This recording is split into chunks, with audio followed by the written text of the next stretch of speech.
Hello guys! Welcome back to my channel at kung bago ka sa channel na to, I am Za and this is Za Canada. Thank you sa lahat ng mga nag-subscribe sa akin lately at kung hindi pa, mag-subscribe na po kayo. And in my channel, I normally talk about our life story here in Canada, different immigration updates at marami pang iba. Well, anyway, today we are going to do something a bit different. Hindi tungkol sa immigration, hindi tungkol sa mga viral videos, but this is all about those comments that I received lately dun sa medyo marami-raming views. And syempre, pag dumami ang views mo sa isang video, most probably you are going to get lots of comments. And thank you sa lahat. Pero unang-una sa lahat, maraming salamat po sa mga nanonood at tumapos ng video ko at hindi lang po nagbasa ng thumbnail. Kasi minsan, kapag thumbnail lang ang nabasa natin o ang nakita natin at nag-react tayo agad sa thumbnail na yun, hindi natin maiintindihan kung bakit na-i-post yung video na iyon. Well, anyway, in this episode again, I'm going to react on all of those comments or babasahin ko po sa inyong lahat yung mga comments na nabasa ko dun sa video na yon. Maraming nag-cheer up, syempre. Maraming nag-comment din, nagmamalasakit, and nagdasal para sa amin. And some of them are positive. And definitely, hindi natin maiiwasan na may mga masasakit. May mga criticisms at may mga tanong. Actually, I already sent out a reply for each one of them. Kung hindi ko pa po kayo na-replyan, then paki-comment lang sa baba. And I'm going to just address it in one video para naman sa mga tao na gusto ring malaman kung ano yung ang pinagdadaanan namin or maaaring gawin para dun sa mga taong dumadaan din sa ganitong sitwasyon. Okay? So kung interesado ka sa video na to, samahan mo akong hanggang dulo. From islands to maple leaves, strength of a heart that believes. Goodbye to Manila, hello to the crisp air, taking a risk with a dream and... Well, one of the first comments that I saw is, go to Australia or go to a different country. Maybe go to Dominican Republic.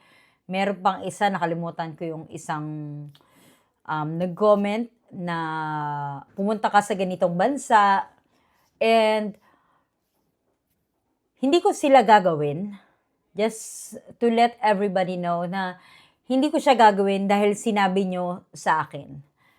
Gagawin ko siya kasi pinag-isipan kong mabuti or pinagplanuhan kong mabuti.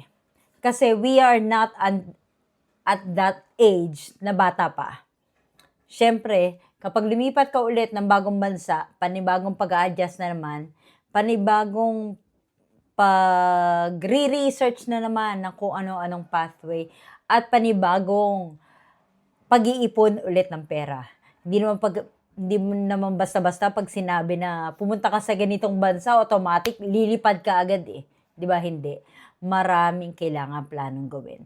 But, if it's right for you, then why not? For those people that are losing hope or for those people that found a greener pasture in a different country, then go for it. But again, hindi yan ginagawa dahil uso. Hindi yan ginagawa dahil trending sa online. Ginagawa yan kasi pinagplanuhan yung mabuti. Next one. Ang boring naman ng video mo. Garbage. O, diba? Actually, hindi naman talaga mawawala sa online yan. Kahit sino pa yan. Kahit sino pang content creator. Mapasikat o mapahindi, makaka-receive ka talaga ng always negative comments. Kung hindi pang babastos or kung hindi pang ang panlalait, ang masakit pa doon, mismo pa nating mga kababayan, yung mga gumaganyan sa atin, di ba?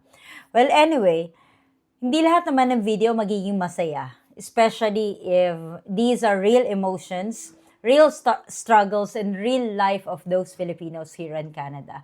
Hindi naman natin ginagawang entertainment purposes ang paggawa ng video, especially for me. I'm not doing this for entertainment purposes. And in fact, kung gusto niyo manood ng mga ganyan, yung mga talagang lively videos, then go for a different channel. I'm really not forcing you to click and check on my channel and watch all through. If you think that it's not right for you, then feel free to use your remote control back and then move to a different video. Okay? So, yun lang. But for those people na interesado na manood ng video ko, then you may may mapupulot kayo siguro na naaral, or those, especially those teacher or early childhood educator that are planning to come here in Canada. Okay? Next one, lumipat kayo ng ibang province. Go to a different province like Nova Scotia, Newfoundland, rural communities in Alberta. Ayan, marami daw hiring dyan.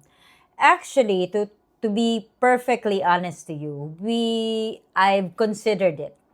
In fact, kinausap ko nga si Kurt. Sabi ko sa kanya, if ever hindi mag-work dito sa Metro Vancouver, we are one of the cities with the highest unemployment rate. Ano ibig sabihin again? Mahihirapan si employer namin na kumuha ng LMIA para sa amin or para makuha ang isang temporary foreign worker na kagaya ko or kagaya namin. So, we considered it. We weighed the pros and the cons, the disadvantage and the advantage na paglipat sa ibang province. Actually, marami siyang advantage. Kung tutusin, mas makakamura kami sa bahay.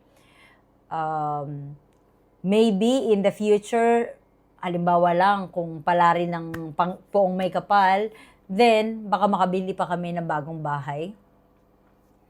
And then, mas may chance ang maging PR kasi normally, ang mga draws ngayon ginagawa, or mga provincial nominee program ngayon ay ginagawa sa mga rural communities lang, hindi na sa Metro Vancouver. But hindi kami nagsasara ng pinto when it comes to that one. Pero again, gusto namin maging responsable sa bawat desisyon.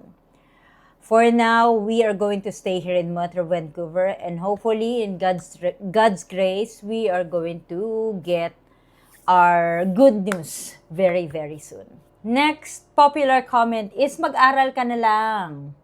Mag-aral ka daw ng healthcare aid, or mag-aral ka ng anything related to hospitality, yung caregiving, yung mga nagtatrabaho sa ospital, kasi isa yan talaga sa mga in-demand occupation here. And in fact, BCPNP never stopped drawing or never stopped inviting people from the healthcare industry, especially nurses, healthcare aid, at yung mga nagtatrabaho sa ospital. So, bakit hindi namin siya Again, we are not closing our doors. Hindi kami nagsasalita ng tapos. But, if you're going to go back to my previous video about it as well, sinabi ko rin na getting a student permit or a student visa here in Canada takes a lot of money. So, money ang pinag-uusapan natin. Financial capability. So, hindi porket nandito ka na sa Canada, that doesn't mean that once you get into a different industry like healthcare, is you won't spend a single cent. Hindi ka pa naman PR or hindi ka pa naman Canadian citizen. So, may mga bagay-bagay na kailangan kang pag-ipunan or kailangan paglaanan ng pera para ikaw ay maging estudyante dito. At pinaka masakit or pinaka-grabe sa lahat ng nabasa ko is umuwi na lang kayo. Okay? Dahil hindi na namin kailangan ng temporary foreign worker dito sa Canada. Well, hindi ko naman sinasabi na hindi kami uuwi. Hindi namin sinabi na ayaw naming umuwi kasi nga, meron naman kaming pamilya doon. May pamilya kaming naiwan. Siyempre, mahirap yung malayo rin sa mga pamilya natin, sa mga kamag-anak natin. Kasi minsan, di ba, dito sa Canada, kapag kayong dalawa lang ang pumunta, wala kayo agad-agad na mahihinga ng tulong. Kumbaga, sariling diskarte na lang. Kung marami kayong kaibigan na nadala dito, sige, why not? Pwede mo silang lapitan. Pero iba pa rin yung pamilya. Yung talagang nanay at tatay mo, yung kapatid mo, yung pinsan mo, who is lahat nasa Pilipinas, 'di ba? Pero, hindi ibig sabihin nun na ang unang sagot lahat sa mga bagay-bagay na to is uwi na lang. Okay? Kasi marami tayong sinakripisyo dito, especially yung mga iba pang Pilipino na nagpunta rito sa Canada. We have sacrificed time, money, energy, career opportunities na dapat mas maganda sa Pilipinas na iniwan nating lahat para makapunta rito sa Canada. Kung kailangang umuwi, then why not? But, habang may legal na paraan at may pagkakataon pang lumaban, sinusubukan muna namin. Okay? At yun yung sinubukan namin. Kaya kami nakapag-stay pa ulit. So, again, watch niyo yung previous video ko at kung bakit kami nandito pa rin. Okay? Again, hindi dahil sa ayaw naming umuwi, kundi dahil gusto naming tapusin yung laban na sinimulan namin. So, that should be it for now. Yan lang yung mga highlights ng mga comments na nabasa ko sa previous video ko. Sa lahat na mga nag-comment, positive or negative, thank you so much. Kasi ibig sabihin nun, napanood nyo man ang video, nakita nyo, napansin nyo yung video ko. Okay? Sa lahat ng mga nag-advise, salamat po. At sa mga nag-criticize, salamat po. Kasi nga, somehow, nakita ko rin yung ibang perspective. And actually, ang dami ko talaga natutunan. At ang dami kong pwedeng i-cover sa mga next video ko. Nabigyan ako ng idea para sa mga susunod na video ko. Okay? Pero, again, sana tatandaan din natin na sa likod ng camera, sa likod ng ginagawa ko na ito, may mga pamilya, may emotions, and may mga pinagdadaanan. Okay? For now, hindi pa namin alam kung ano mangyayari sa future, but everything we are hoping that everything will come in God's perfect timing. Okay? Pero ito yung sigurado, hindi kami susuko nang hindi sinusubukan ang lahat ng mga bagay-bagay. Okay? Kasi, pagdating sa end ng journey na to, wala kaming dapat pagsisihan. Alright? That should be it for now. I guess mahaba-haba na yung pagko-comment ko sa video, sa mga comments na ginawa niyo sa video ko. Well, thank you again. Thank you for watching.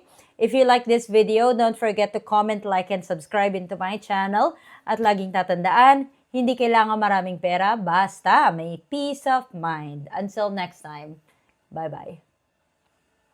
Finding our rhythm in this glorious